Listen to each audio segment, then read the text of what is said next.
Recently US embassy Dhaka প্রচুর পরিমাণে immigration ভিসার ইন্টারভিউ লেটার ইস্যু করছে। আর এই ইন্টারভিউ লেটার হাতে পাওয়ার পরে ইমিগ্রেশন ভিসা প্রত্যাশীদের যেই একটা উৎফুল্ল হওয়ার কথা, সেই উৎফুল্ল না হয়ে অনেকেই হতাশার মধ্যে পড়ছে বা অনেকেই শঙ্কার মধ্যে পড়ছে। কারণ হচ্ছে খুব অল্প সময়ের ব্যবধানে এই ইন্টারভিউ লেটারগুলো ইস্যু হচ্ছে। এরকমও আমি ইন্টারভিউ লেটার হাতে পেয়েছি যে শুধুমাত্র 2 দিন আগে ইন্টারভিউ লেটার দিয়ে তারপর 2 দিন পরে ইন্টারভিউ ডেট দিয়েছে। 7 দিন, 10 দিন, 15 দিন এরকম তো হিউজ আছেই। তো এই সংক্ষিপ্ত সময়ে ইন্টারভিউ লেটার যদি আপনারা হাতে পান তাহলে আপনাদের কি করণীয় সেটাই আলোচনা করব আজকের এই ভিডিওতে। চলুন শুরু করা যাক। তার আগে বলে নিচ্ছি, যারা আমাদের চ্যানেলে নতুন বা আমাদের চ্যানেলটি এখনও সাবস্ক্রাইব করেননি, please hit the subscribe button. আর যারা অলরেডি সাবস্ক্রাইব করেছেন তাদেরকে অসংখ্য ধন্যবাদ।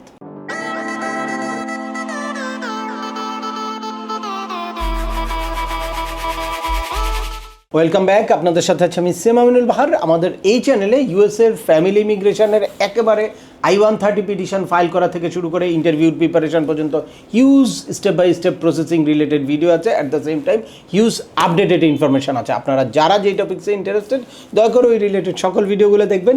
এরপর ছোটোখাটো প্রশ্ন থাকলে ভিডিওর নিচে কমেন্টস করবেন। আর তারপরেও একান্ত কোনো ব্যক্তিগত পরামর্শ বা আমাদের কোনো সার্ভিস নিতে চাইলে ডিসক্রিপশানে থাকা হোয়াটসঅ্যাপ নাম্বারে অ্যাপয়েন্টমেন্ট বুক করে সরাসরি যোগাযোগ করতে পারেন। অ্যাট দ্য সেম টাইম আমাদেরকে ইমেল করতে পারেন এবং আমাদের ইউটিউব, ফেসবুক বা ওয়েবসাইটগুলো ফলো করে সবসময় আমাদের সাথে যুক্ত থাকতে পারেন। এনিওয়ে চলে আসি আজকের মূল আলোচনায়। আপনারা যারা ইউএসের family immigration F1, F2A, F2B, F3 বা F4 category, even IR1, CR1 বা IR5 ক্যাটাগরিতে বিভিন্ন স্টেজে ওয়েট করছেন দীর্ঘদিন ধরে, তো তাদের ভিসাটা কিন্তু এখন পজ আছে, কিন্তু ভিসার প্রক্রিয়া সব কিছু চলমান আছে। অর্থাৎ I-130 পিটিশন আপনি ফাইল করতে পারবেন, এরপর ওইটা অ্যাপ্রুভ হলে দেন ন্যাশনাল ভিসা সেন্টারে আপনার কেসের ডকুমেন্ট আপলোড করতে পারবেন।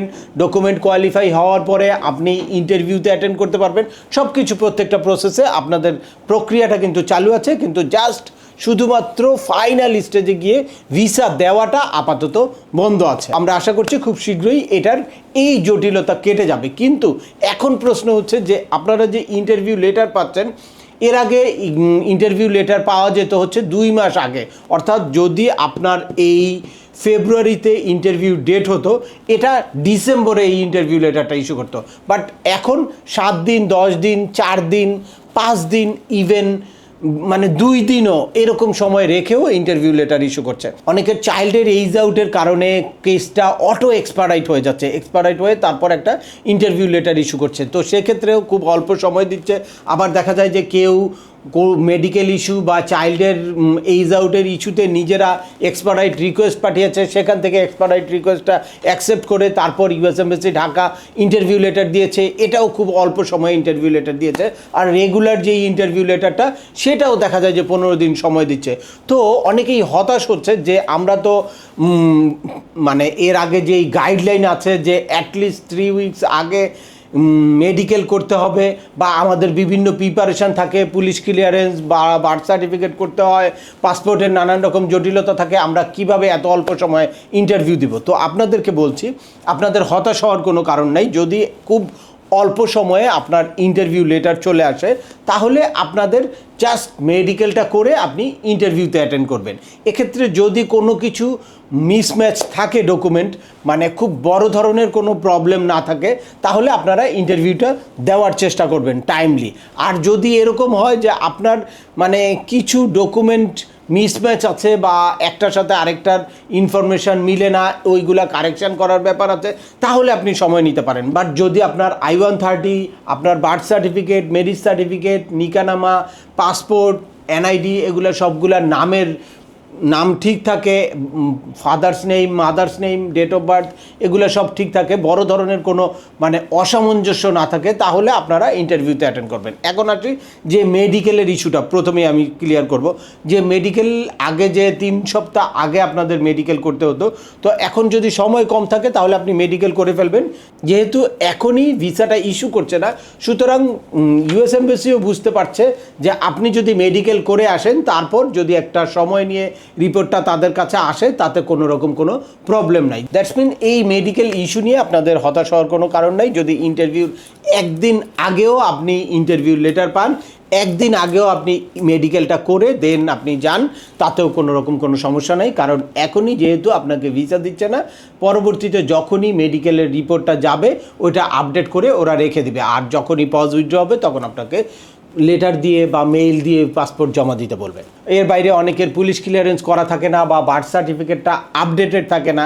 চেষ্টা করবেন আপনারা সব কিছুই, যাদের সম্ভাব্য ডেটগুলা কাছাকাছি আছে বা কাছাকাছি সময় আপনাদের ইন্টারভিউ ডেট পাওয়ার সুযোগ আছে, সেক্ষেত্রে আপনারা আগের থেকেই এই প্রিপারেশানগুলো নিয়ে রাখবেন। আর একান্ত যদি সেই প্রিপারেশান না থাকে, আপনার পুলিশ ক্লিয়ারেন্স করতে হবে বা বার্থ সার্টিফিকেট আপডেটেড করতে হবে, তাহলে আপনারা সেটা ছাড়াই ইন্টারভিউতে অ্যাটেন্ড করবেন। যখন তারা ওই নোটিশগুলো দিয়ে দিবে যে আপনার এই ডকুমেন্ট মিসিং আছে, ওই ডকুমেন্টগুলো পরবর্তীতে আপনারা দিয়ে দিবেন, বা আপনারা বলবেন যে এটা আমাকে আপডেট করা হয় নাই বা এটা পুরানোটা আমার কাছে আছে, নতুনটা আপডেট করতে সময় লাগবে, যেহেতু আমার হাতে সময় ছিল না, দ্যাটস ওয়াই আমি ওটা করতে পারি নাই।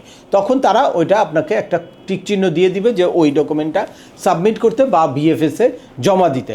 যখনই আপনি জমা দিয়ে রাখবেন, পরবর্তীতে যখন ওইটা ওরা আপডেটেড করে রাখবে এবং যখন পজ উইথড্র হবে তখন আপনাকে পাসপোর্ট জমা দেওয়ার জন্য মেইল দিবে। দ্যাটস ওয়াই আপনারা শর্ট টাইমে ইন্টারভিউ লেটার পেলে হতাশ হওয়ার কোনো কারণ নেই। আপনারা সবাই একটু ভিসা বুলেটিনটা চেক করবেন এবং ডিকিউ কখন থাকলে আপনাদের ইন্টারভিউর কল আসতে পারে।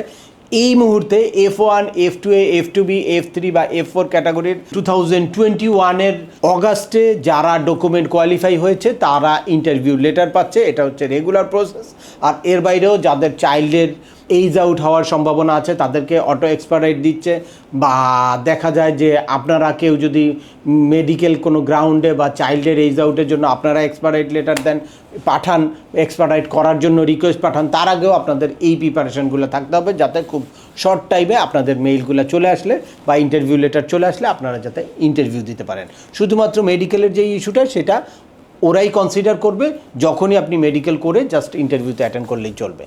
দ্যাটস ওয়াই খুব সংক্ষিপ্ত সময়ে আপনারা যদি ইন্টারভিউ লেটার পেয়ে যান, তারপরেও হতাশ হওয়ার কোনো কারণ নেই। তবে অবশ্যই যদি আপনার পাসপোর্টে বড় ধরনের কোনো সমস্যা থাকে বা পাসপোর্টের সাথে বার্থ সার্টিফিকেট মিসম্যাচ থাকে, তাহলে আপনি ইন্টারভিউটা অ্যাভয়েড করে আপনি ওই ডকুমেন্টগুলো কারেকশান করে ঠিক করে তারপরে কিন্তু আপনাদের যেতে হবে। এর বাইরে চাইল্ডের এইজ নিয়ে কোনো যদি কনফিউশন তৈরি হয়, লাইক এরকম অনেকেরই দেখা যায় যে I-130-তে একরকম ডেট অফ বার্থ দিয়েছেন, আপনার পাসপোর্ট বা আদার্স ডকুমেন্টে চাইল্ডের মানে ডেট অফ বার্থ আরেকটা হয়েছে, তখন আপনাকে অবশ্যই এইটা যে তার রিয়েল ডেট অফ বার্থ এটা প্রুভ করার জন্য তার প্রিভিয়াস স্কুল সার্টিফিকেট বা তার মেডিকেল সার্টিফিকেট, অন্যান্য যত জায়গায় তার ডেট অফ বার্থ মেনশন করা থাকে, এই সকল অনেক হিউজ এভিডেন্স আপনার সাথে নিয়ে যেতে হবে। অথবা তারা কিন্তু কনফিউজড হতে পারে।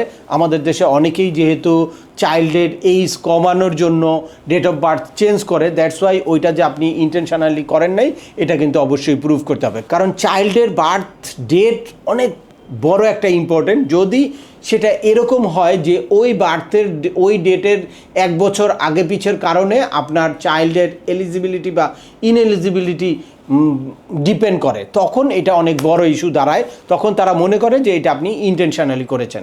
আর যদি এটা অনেক বেশি গ্যাপের মধ্যে থাকে তাহলে এটা বড় ধরনের কোনো ইস্যু হবে না। আর অন্যান্য জায়গায় কোনো কিছু যদি মিসম্যাচ থাকে সেটাও আপনি চেষ্টা করবেন কারেকশান করে তারপর ইন্টারভিউতে অ্যাটেন্ড করতে। আর ইন্টারভিউর আগে অবশ্যই কোনো এক্সপার্টের সাথে পরামর্শ করে যে আপনার প্রপার ফাইন্যান্সিয়াল ডকুমেন্ট আপলোড করা আছে কিনা। অনেকেই দেখা যায় যে প্রপার ডকুমেন্ট আপলোড করা ছাড়া ইন্টারভিউতে চলে যায়। তো যদিও এখন ডিরেক্টলি ভিসা দিচ্ছে না, তারপরেও আপনি যত বেশি প্রিপেয়ার হয়ে ইন্টারভিউ দিতে যাবেন তত একবারে আপনার কেসটা আপডেটেড হয়ে থাকবে।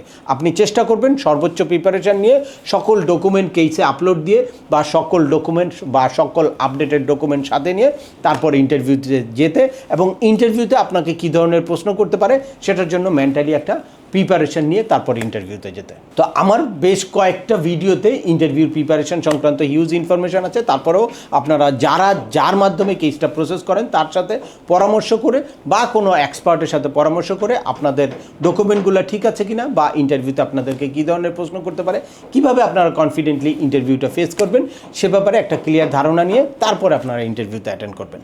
তো আজকের ভিডিওটি আর দীর্ঘায়িত করছি না, আশা করি এই ভিডিও থেকে আপনারা রিসেন্টলি ইন্টারভিউ ডেট খুব অল্প সময়ে পেলে কি করণীয় সে ব্যাপারে একদম ক্লিয়ার একটা ধারণা পেয়েছেন।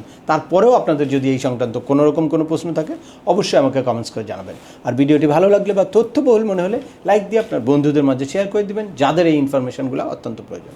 আবার দেখা হবে নতুন কোনো গুরুত্বপূর্ণ টপিকস নিয়ে। সে পর্যন্ত সবাই ভালো থাকবেন, সুস্থ থাকবেন এবং আমাদের চ্যানেলের সাথেই থাকবেন। আল্লাহ হাফেজ।